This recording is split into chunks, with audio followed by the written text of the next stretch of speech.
Entre janvier et mi-septembre 2025, la Thaïlande a accueilli 7,1% de visiteurs étrangers en moins qu'à la même période l'an dernier. Malgré plus de 23 millions d'arrivées, les prévisions officielles sont revues à la baisse et le Vietnam lui ravit sa place de destination phare dans la région. Chiffres officiels en recul. Le ministère du Tourisme et des Sports indique que le nombre de touristes étrangers entre le 1er janvier et le 14 septembre a diminué de 7,08% par rapport à 2024, soit environ 23 millions de visiteurs. La Malaisie reste le premier marché émetteur avec 3,28 millions de visiteurs, suivi de près par la Chine avec 3,23 millions. Prévisions revues. En août, l'Agence nationale de planification a abaissé ses estimations pour 2025, passant de 37 millions à 33 millions de touristes étrangers. En 2019, la Thaïlande avait atteint près de 40 millions de visiteurs, mais 6 ans plus tard, elle peine à retrouver son attractivité. Le Vietnam en tête pour les voyageurs chinois. Le Vietnam a désormais dépassé la Thaïlande comme première destination régionale pour les touristes chinois. Une image de pays bon marché qui s'effrite. La Thaïlande perd aussi sa réputation de destination économique, de nombreux visiteurs se plaignent de la hausse des prix des hôtels, de la nourriture et des trajets en taxi depuis la pandémie. À retenir. Tourisme en Thaïlande, 7,1% de visiteurs étrangers en 2025. Prévision abaissée à 33 millions de touristes. Le Vietnam devance la Thaïlande auprès des voyageurs chinois. La Thaïlande reste confrontée à la pauvreté, avec 2,39 millions de personnes, soit 3,41% de la population, classée comme pauvre en 2023, selon une étude de l'Unité de gestion des programmes pour le développement régional, PMUA. Un problème persistant malgré les efforts. Le Nord-Est, ISAN, enregistre la plus forte proportion de résidents pauvres avec 31,71%, suivi du Sud avec 30,65%, de la région centrale avec 19,07% et du Nord avec 16,98%. Bangkok affiche le taux le plus bas, à 1,6%. Lors du deuxième séminaire, Lutter contre la pauvreté, du 9 septembre, le directeur de la PMUA, Kitisa Jawatana, a souligné que la pauvreté reste grave, alimentée par de faibles revenus, un endettement élevé des ménages et des opportunités limitées. Des ménages sans économie et lourdement endettés. Les données de l'Office national des statistiques et du Conseil national de développement économique et social, vérifiées par près de 4200 chercheurs, montrent que la plupart des ménages pauvres n'ont pas d'économie, disposent de revenus insuffisants, sont endettés, ont un accès limité à l'aide sociale ou aux terres agricoles. Beaucoup vivent aussi dans des zones exposées aux catastrophes naturelles. Des initiatives locales pour réduire la pauvreté. Depuis 2020, le PMUA a lancé 299 projets pilotes de réduction de la pauvreté dans tout le pays, soutenus par des responsables régionaux spécialement formés. 34 fonds de lutte contre la pauvreté ont été créés dans 16 provinces, ainsi que des centres de recherche à Patani, Fataloum et Yala.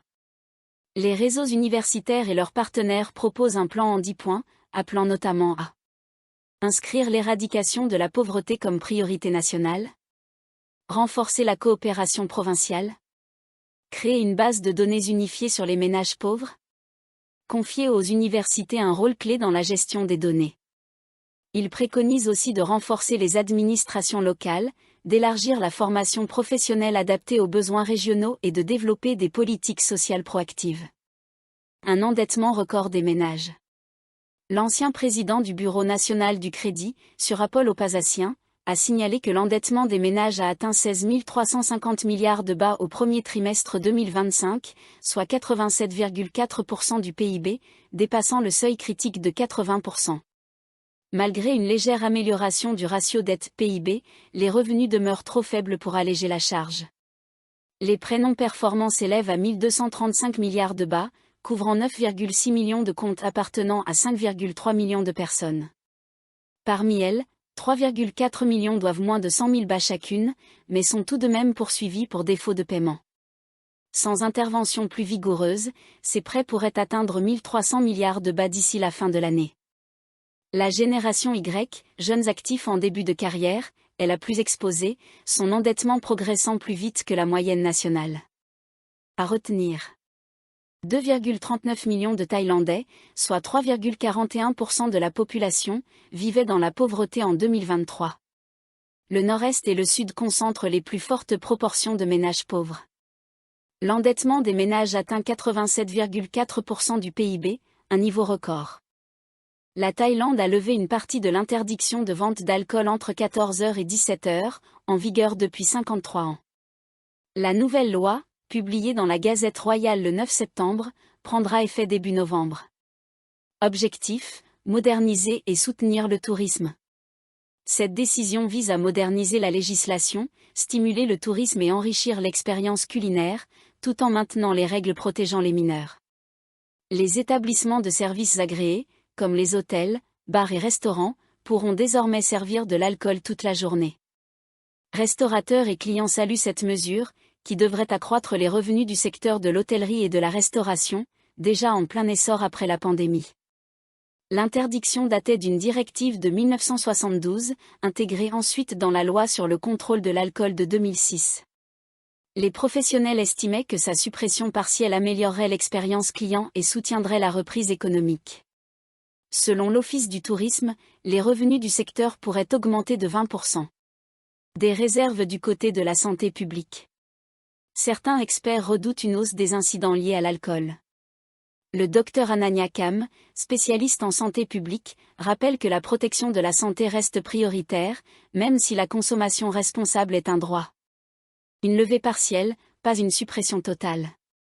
Le département de contrôle des maladies a précisé le 12 septembre que l'interdiction quotidienne de vente entre 14h et 17h demeure pour la plupart des commerces. Seuls les aéroports internationaux, les hôtels et les établissements agréés sont exemptés. Cette clarification répond à une confusion née sur les réseaux sociaux, où certains pensaient que la directive de 1972 avait été complètement annulée. En réalité, ces dispositions sont toujours inscrites dans la loi sur le contrôle des boissons alcoolisées, qui reste en vigueur. Le député Taopifop Lingitracorn, opposé au monopole de l'industrie de l'alcool, a averti que tout vendeur qui enfreint la loi risque jusqu'à 1 an de prison et ou une amende de 100 000 bahts, environ 2 650 €. À retenir. Levée partielle de l'interdiction de vente d'alcool l'après-midi, en place depuis 1972.